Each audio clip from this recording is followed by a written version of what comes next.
Adrenaline XL est un passionnant jeu de cartes de foot à collectionner avec tous les footballeurs de cette saison.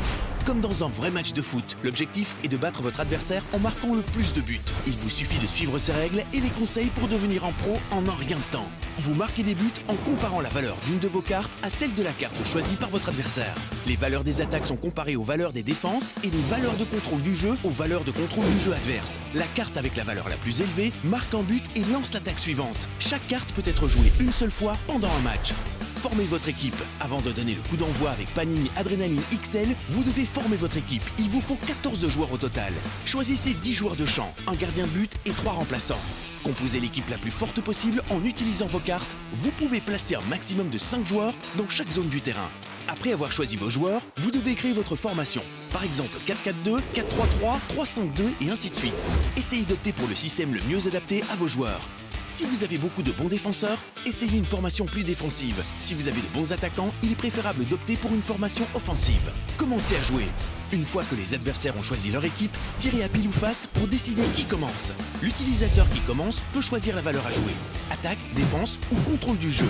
La plupart des utilisateurs choisissent la valeur la plus élevée de la carte sélectionnée. Mais vous pouvez utiliser une autre tactique pour tromper votre adversaire. Dans le cas d'une carte offensive, la valeur la plus élevée est la valeur d'attaque. L'adversaire ne voit que le dos de la carte sélectionnée, mais un indicateur lui divulgue quel type de valeur a été choisi. Comme le premier utilisateur a joué la valeur d'attaque, le second utilisateur doit jouer la valeur de défense. Une bonne solution pour gagner cette manche serait d'avoir un défenseur avec une valeur de défense élevée. Et le vainqueur est... Les deux cartes sont retournées pour révéler leur valeur. La valeur d'attaque de la carte de gauche est supérieure à la valeur de défense de la carte de droite. Le premier utilisateur marque un but. Manche suivante. Le vainqueur de la manche précédente jouera en premier dans la manche suivante. Le second utilisateur doit toujours répondre en choisissant la carte avec la bonne valeur. Match nul. Si les valeurs choisies des deux cartes sont égales, les valeurs des cartes de l'attaque, de la défense et du contrôle du jeu sont additionnées et comparées. Si ces valeurs sont encore égales, il y a match nul. Et personne ne marque de but. L'utilisateur qui a gagné la dernière manche jouera à nouveau en premier dans la manche suivante. Carte de modification.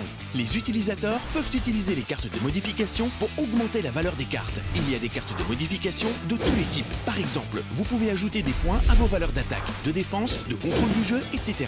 Ce qui vous donne un avantage stratégique sur vos adversaires. Mais n'oubliez pas que l'utilisation des cartes bonus est limitée. Remplacement. N'oubliez pas que comme dans un match réel, les remplacements peuvent vous faire gagner le match dans les dernières secondes, alors utilisez-les à bon escient.